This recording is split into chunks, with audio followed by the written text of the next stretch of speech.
Let's turn on that light. I'm going to call Chris. I think he would have a good insight into this. Let's FaceTime. Chris Ramsey. Oh my God, it's Peter McKinnon. Mom! Mom, it's Peter McKinnon!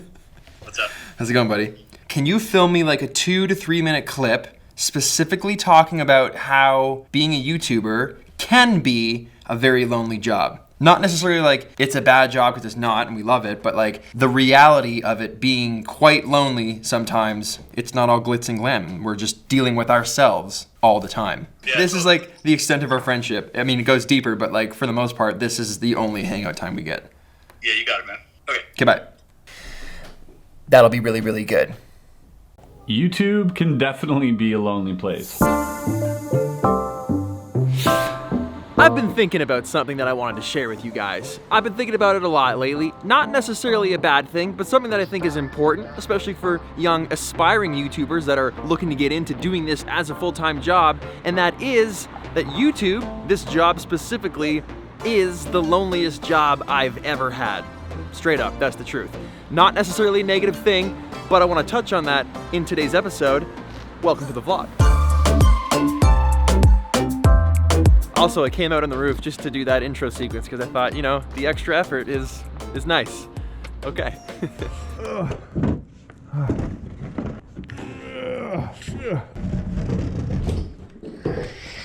Now, what I mean by that, if I'm elaborating a little bit right now, if you think about it, you're in solitude almost for the entirety of the process. You're coming up with ideas by yourself, you're, for the most part, shooting everything yourself, and you're talking to yourself, and you're editing yourself, and then you post it, and you comment with people online, and you talk with friends on Twitter and social media, and it's actually almost surprising how rare it is that you actually get to spend time with other people doing the same thing that you do. And when you sit back and think about it, of all the jobs and different places that I've worked throughout my whole life, this is the only job I've ever had where I don't really see anybody on a daily basis, which was actually one of the reasons why we got this office. So when friends stop into town, it's really nice to be able to take the time to actually speak with them and also talk about what they think on the same topic. And speaking of spending time with people that do the same thing you do, oh, my best buddy is in town. Love it when he stops by because I never get to see him, and that is, everybody smile for the camera. This is,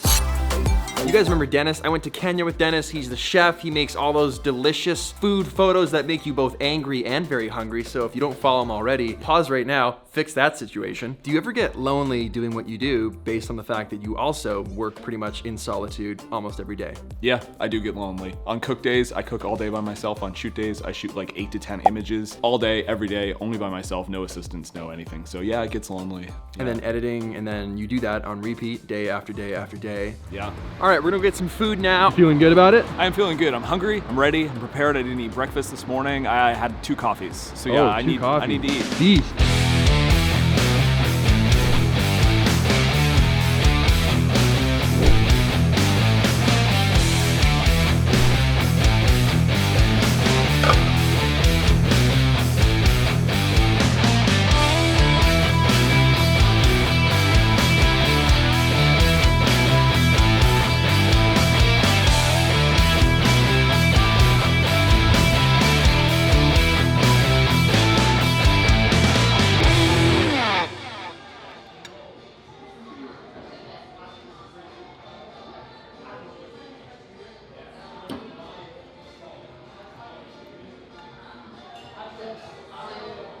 I feel fantastic.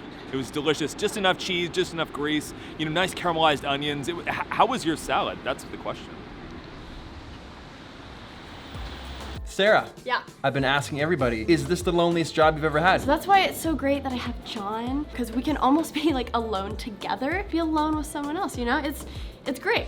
I'm here with pro skater John Hill. Always wanted to say pro skater, but you film skate videos by yourself all the time, which is a sport that, you know, you do it in groups. You hang with a bunch of friends and you go skate and you go shred, but being a YouTuber, you are basically alone all the time doing what's meant to be with groups. Yeah, with groups. With YouTube, it just all becomes about time crunch, time management. You have to figure out how to get videos out, and that takes up pretty much your entire day. So you have to figure out the best time to go skateboard. And for me, it's in the mornings when most people aren't skateboarding. So I do end up skating a lot alone, even though I still try to go out with groups as often as possible. Do you ever think like, man, like I don't see anybody. I haven't actually hung out with anybody real in like a week. Yeah, I miss people all the time. Luckily, I do have Sarah there to hang out with. Even the loneliest jobs of being a delivery driver, you end up at the restaurant. You can talk to the employees there. Maybe I should just hire someone, basically hire a friend. You can like hang out. Right. My argument is that if you're lonely in your job, it starts to get boring, then you start looking for other avenues, other things to pursue,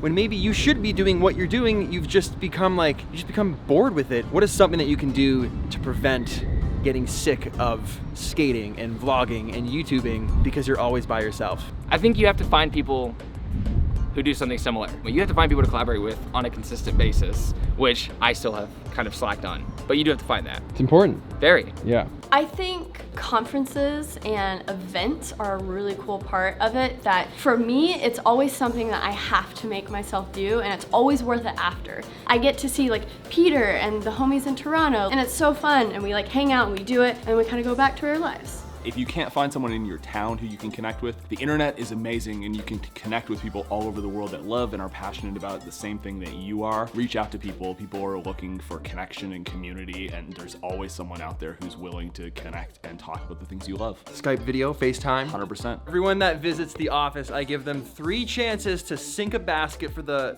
amazing prize of $20. So Sarah's gonna yeah, if she sinks it, you have to subscribe. That's the deal. Instead of 20 bucks, you guys are paying the price by hitting that bell. So catch the ball. Right. Woof, there we go. I played in high school. There's a bit of an advantage. Yeah. There's the basket. One left for like 10,000 subscribers. Okay. You got this. Oh! I honestly, I thought you had it. Where'd you go? Are you still shooting?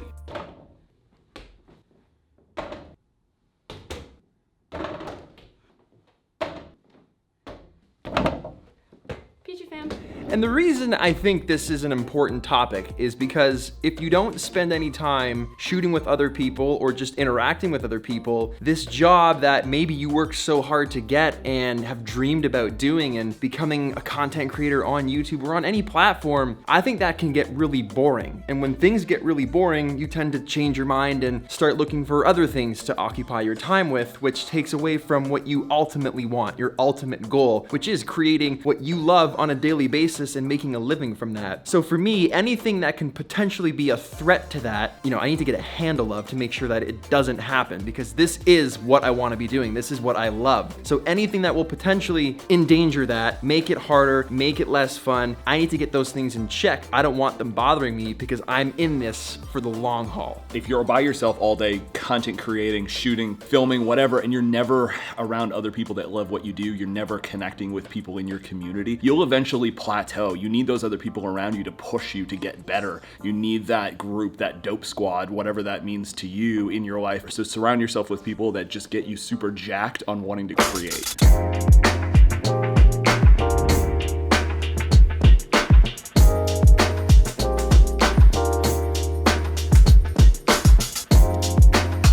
Trying to find shade. This might work right here. Okay, just left everyone at the office, headed down to the city to get caffeinated at my favorite coffee shop, which you guys know is Pilot Coffee here in Toronto.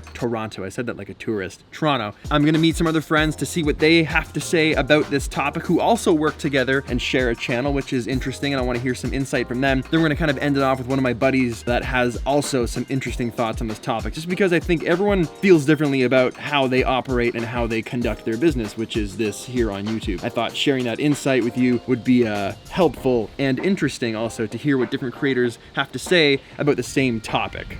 All right, let's go meet them. I purposely only had 1 cup of coffee this morning because I knew I was coming here, so I'm dragging, but it'll be worth the wait. The things we do, or the things I do. Favorite guy in the city. What's Thanks up? Are you gonna for coming caffeinate me today? Yes, Okay, good. significantly. I haven't had coffee all day, just 1 in the morning because I was waiting for you to Okay. do it right. Awesome. So let's go.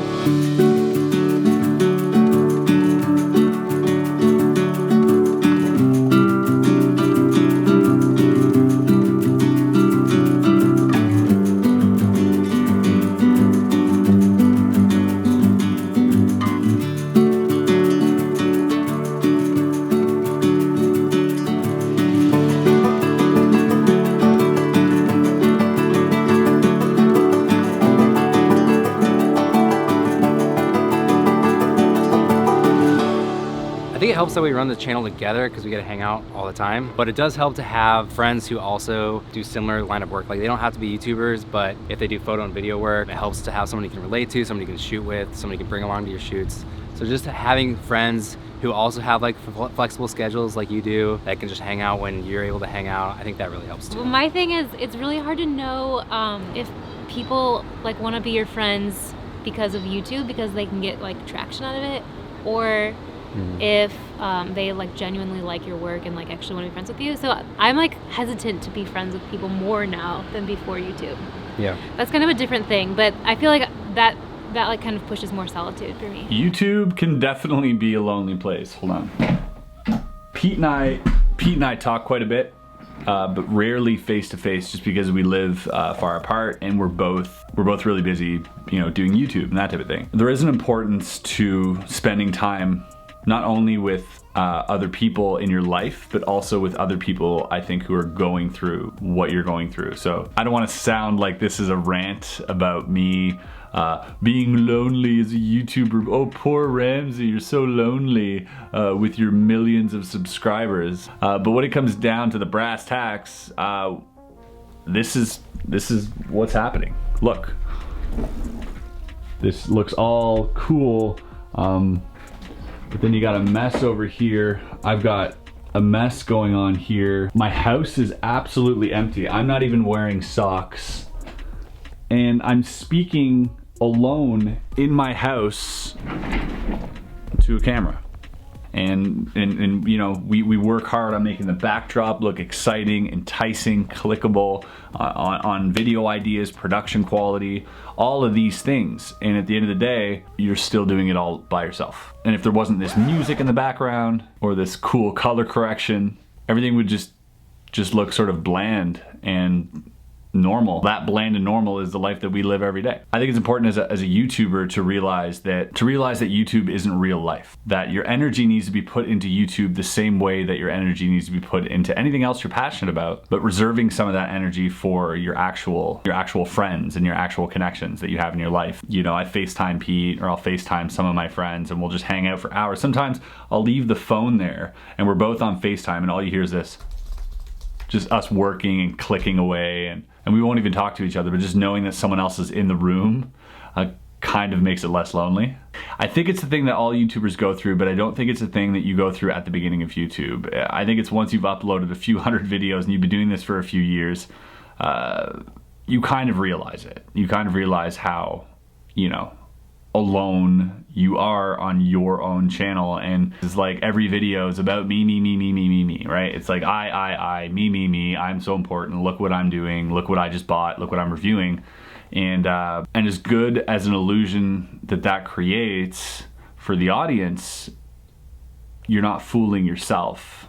You know what I mean? Because when the camera goes off and the video goes up, I'm sat here by my computer looking at analytics and looking at statistics. How's my video doing? You know, it sounds sad, but that's kind of like the job.